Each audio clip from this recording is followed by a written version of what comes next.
Guys, मैं one piece का new episode लेकर आ गया हूँ 1134। तो चलिए गाइस, वीडियो को स्टार्ट करते हैं। एपिसोड के स्टार्टिंग में हम देखते हैं कि किज़ारू वेगापंक से मिलने आया होता है, वो भी सैटर्न के ऑर्डर पर। किज़ारू वेगापंक से मिलता है और कहता है कि जो भी तुम यहाँ पे करते हो, बातचीत करते हो, वो सारी चीज़ें हमें पता चलती है और ये बिल्कुल भी अच्छी बात नहीं है कि तुम सीक्रेटली एक पायरेट से डील कर रहे हो। ज़ारू कॉल लगाता है सैटर्न को और कहता है कि मैं लैब पहुंच गया हूं। तो इसके बाद सैटर्न बात करता है वेगापैंक से और कहता है कि मुझे पता है कि तुम इस बंदे का क्लोन बना रहे हो, जो कि एक पायरेट है और इसके ऊपर 296 मिलियन बेरीज का इनाम है। फिर उसके बाद सैटर्न कहता है कि तुम्हें अगर ये सारे एक्सपेरिमेंट कंटिन्यू रखने हैं तो तुम्हें मेरी 3 चीज़ों को मानना पड़ेगा, तभी जाके हम बोनी के इलाज में इन्वेस्टमेंट करेंगे। पहली चीज़ तो ये, तुम्हें वॉर लॉर्ड ऑफ द सी बनना पड़ेगा, क्योंकि पहले वॉर लॉर्ड को एस ने हरा दिया, उसकी जगह खाली पड़ी हुई है और हम चाहते हैं कि तुम वॉरलॉर्ड बनो। दूसरी कंडीशन बताता है और कहता है कि तुम्हें नेवी का एक ह्यूमन वेपन बनना पड़ेगा, जिसको सुनकर वेगापंक हैरान हो जाता है, क्योंकि उसे पता चल जाता है कि इसके लिए तो फिर कोमा की बॉडी को मैकेनिकली मॉडिफाई करना पड़ेगा। तीसरी कंडीशन, सबसे इम्पोर्टेंट कंडीशन, सैटर्न कहता है कि मुझे पता है कि तुम रेवोल्यूशनरी आर्मी के बंदे रह चुके हो।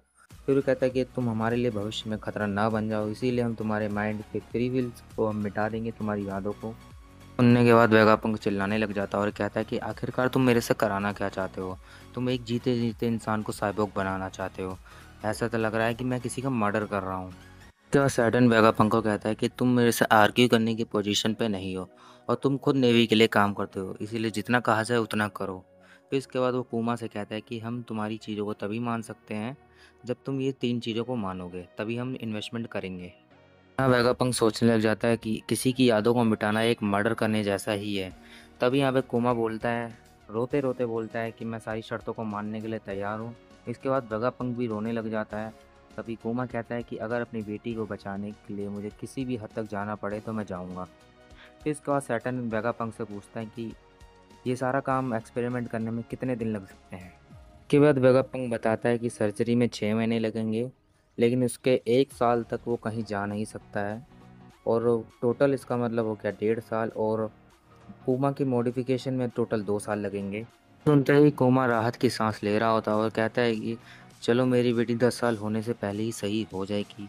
फिर इसका सैटर्न कहता है कि तुम्हारी बेटी हमारे कब्जे में रहेंगी, क्या पता तुम्हारी बेटी जैसे ही सही हो जाए तुम हमारे लिए खतरा बन जाओ। कोमा के पास कोई और रास्ता ना होने के कारण कोमा को ये बात माननी पड़ती है और वो कहता है कि ठीक है, मैं तुम्हारी बात मानने के लिए तैयार हूँ। मैं अपनी बेटी से 10 साल के बाद कभी नहीं मिलूँगा फिर, लेकिन वो रिक्वेस्ट करता है सैटर्न से कि तुम उसे सोवियत किंगडम के चर्च में ही रखोगे। सैटर्न कहता है ठीक है, और वो साथ में ये भी कहता है कि हमें इससे मतलब नहीं कि बोनी कहीं भी रहे, बस हमें उस पर नज़र रखने से मतलब है।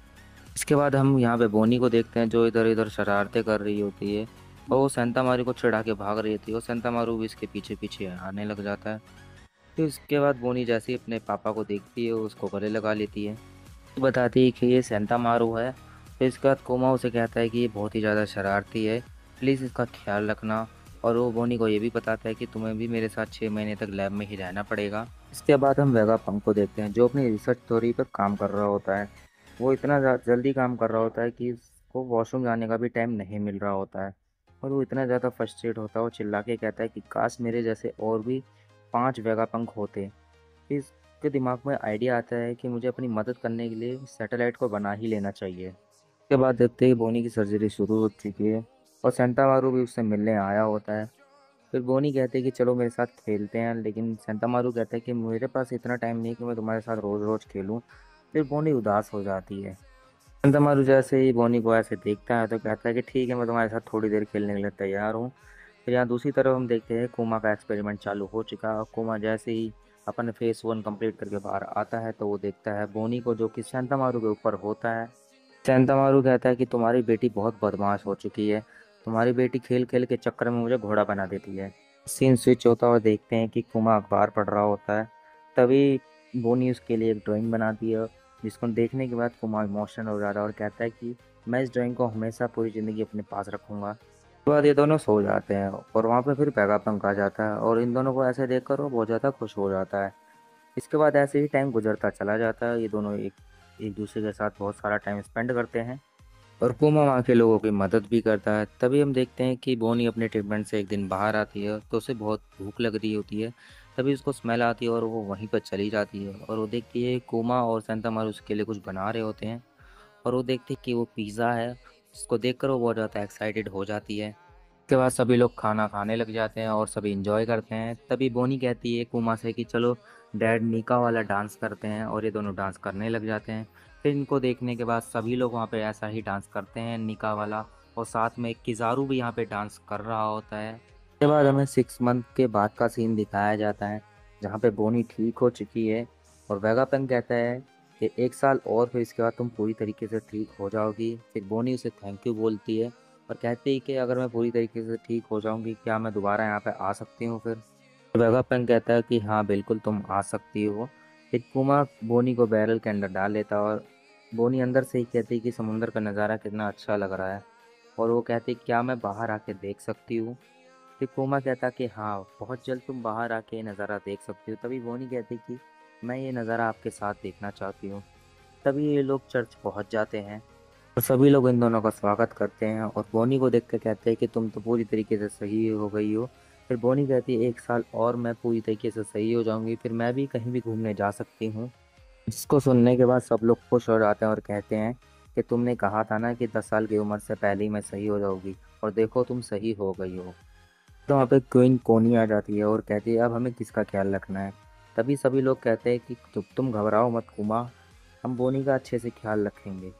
कुमा सबका धन्यवाद करता है और कहता है कि मैं एक बहुत बड़ा पायलट बन चुका हूँ, इसीलिए यहाँ रहना मेरे लिए खतरे से खाली नहीं होगा, और तुम्हारे लिए भी। फिर इसके बाद बोनी को वो गोद में उठा के कहता है कि मुझे 1 साल के लिए यहाँ से दूर रहना पड़ेगा। जिसको सुनने के बाद बोनी मायूस हो जाती है। फिर कुमा उसे कहता है कि घबराओ मत, मैं तुम्हें डेली चिट्ठियाँ लिखा करूँगा। फिर वहाँ पे वर्ल्ड गवर्नमेंट के एजेंट आ जाते हैं अल्फ़ा की हेड कहती है कि तुम घबराओ मत, हमें यहाँ पे भेजा ही इसलिए गया है कि हम बोनी की मदद कर सकें। लेकिन बोनी को ये लोग बिल्कुल भी पसंद नहीं आते। बोनी अजीब सा मुंह बना लेती है। लेकिन इसके बाद वो हेड कहती है, कुमा को इशारा करती है कि अगर तुम दोबारा यहाँ पर आए तो तुम्हें ये बेटी को पत्थर की तरह मसल लूँगी मैं। फिर इसके बाद कुमा भी इनका इशारा समझ जाता है। फिर इसके बाद कुमा अपने दिल पर पत्थर रखकर अपनी बेटी को और बाकी लोगों को अलविदा बोल देता है और वहाँ से चला जाता है। लेकिन जाते जाते वो रोने लग जाता है। इसके बाद हम सीन देखते हैं कि कुमा ने वर्ल्ड गवर्नमेंट को ज्वाइन कर लिया है और वो वॉरलॉर्ड में से एक बन चुका है। तो जैसे ही ये सारी चीज़ें सभी को पता चलती है तो सबका अलग अलग रिएक्शन आने लग जाता है, चाहे वो फ्लमिंग हो, चाहे ड्रैगन हो, चाहे रॉबिन हो, या फिर हमारा मिहॉक हो। सबका अलग अलग रिएक्शन आता है और उस वक्त पे दिखाया जाता है कि को भी छोटा था। फिर इसके बाद हम एस को देखते हैं जो कि वाइट बियर्ड के साथ होता है, और उनके साथ वहाँ पे जिम्बे भी होता है, वाइट बियर्ड और ब्लैक बियर्ड भी होता है। फिर इसके बाद हम सभी लोगों को देखने के बाद हमें सीधा दिखाया जाता है ड्रैगन, और ड्रैगन इसी सोच में रह जाता है कि कुमा ने आखिर ऐसा क्यों करा, और बाकी के रेवोल्यूशनरी आर्मी के लोग भी ये चीज़ देखकर हैरान हो जाते कि कुमा ने वर्ल्ड गवर्नमेंट के साथ हाथ मिला लिया है। फिर इसके बाद हम कुमा को देखते हैं जो कि चिट्ठी लिख रहा होता है बोनी को, और वो उसमें लिखता है कि मैं बहुत ज़्यादा फेमस हो चुका हूँ इसीलिए मैं अभी नहीं आ सकता हूँ, लेकिन मैं तुम्हारे 10th बर्थडे पर ज़रूर आऊँगा और तुम्हें अपने साथ ले जाऊँगा एक नई जर्नी के लिए। इसके बाद आखिर में हम देखते हैं अपने प्यारे लूफी को, जो कि एक टाइगर को मार के भाग रहा होता है और हंसते हुए कहता है कि ये तो पागल भरा हुआ काम है। और इसके बाद ये एपिसोड यहीं पे ख़त्म हो जाता है। तो इस वीडियो कैसी लगी कमेंट सेक्शन में ज़रूर बताएं और चैनल को सब्सक्राइब कर दे, बेल आइकन प्रेस कर दे, जिससे हमारी आने वाली हर वीडियो आपके पास सबसे पहले पहुंचे। तो चलिए गाइस, मिलते हैं नेक्स्ट वीडियो में। अभी के लिए बस इतना ही।